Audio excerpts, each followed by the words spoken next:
Hi guys, Raj here. I just want to do a quick video about losing in trading. So a lot of people see this as a negative thing, and obviously if you're trading with a smaller account and you hit a loser, it can be devastating, and I understand that. I've been there, and I know many of our members have been there.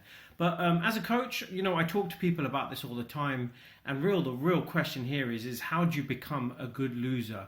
But I think it's really about experience and also realizing the fact that being a good loser is part of your statistics of trading. No one is going to win 100% of their trades. Even winning 80 to 90% of your trades is extremely difficult. And let me explain to you what I do. So I trade predominantly equities. And I try and keep a win rate of about 50%, but I try and keep my risk to reward quite high. So just bear that in mind, just think about that. I know from the get-go that I'm going to lose at least 50% of my trades. So if I'm taking 10 trades, I'm going to lose 5. If I'm taking 100 trades, I'm going to lose 50. I know that I'm going to lose 50% of my trades, and that's so important for me, and it's important for you guys to understand that you don't have to be perfect in this game. You need to just be realistic about the statistics of trading. But how does this work? Let's break down the maths a little bit.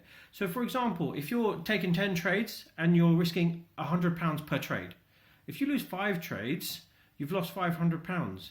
If you've won 5 trades and you're making 2 to 1 reward to risk, you've made £1,000. So net, you're 500 quid in profit. That's the way that you need to think in this game. It's all about statistics. If you do want a higher win rate and you're not comfortable with the 50% losing rate, you have to have a little bit more of an even risk to reward, because the odds of winning a trade when your risk to reward is even is slightly higher.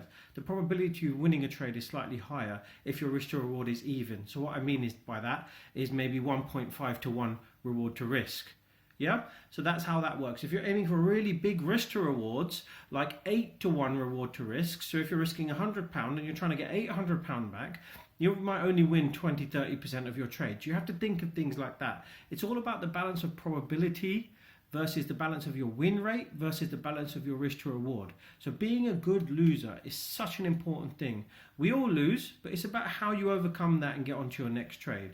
So that's the really next important subject that I want to talk about now. It's that cycle of getting over a losing trade. So this is the normal cycle that everybody goes in, right? So we're going to do our analysis, whether that be fundamental or technical analysis. We do a lot of technical analysis. So I've got a signal here. I know the probability of my signal before I'm on it, but I then get my risk ready, I open the trade. I'm obviously really hopeful of winning the trade, otherwise I wouldn't take the trade in the first place, right? So that's a very important part of this. Then as the life cycle of the trade goes through, it might start losing, it might start winning, it might start losing, it might start winning. But at the end of that cycle, when the trade comes to fruition and we know the outcome, you have to get over it. There has to be like a little point of closure before you go on to the next trade, start doing the analysis again.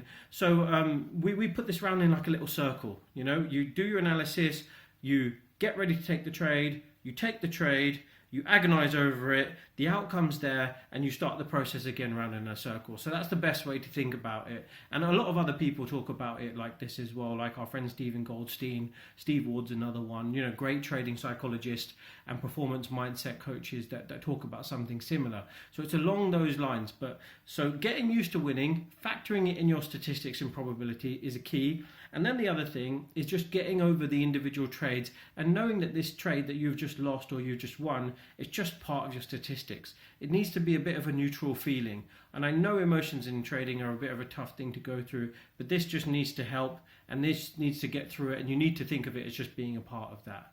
All right, so if you've got any questions about this, chuck it in the comments section. Let me know how you guys are getting on, and hopefully we'll speak on one of the live trading events that you guys can turn up to.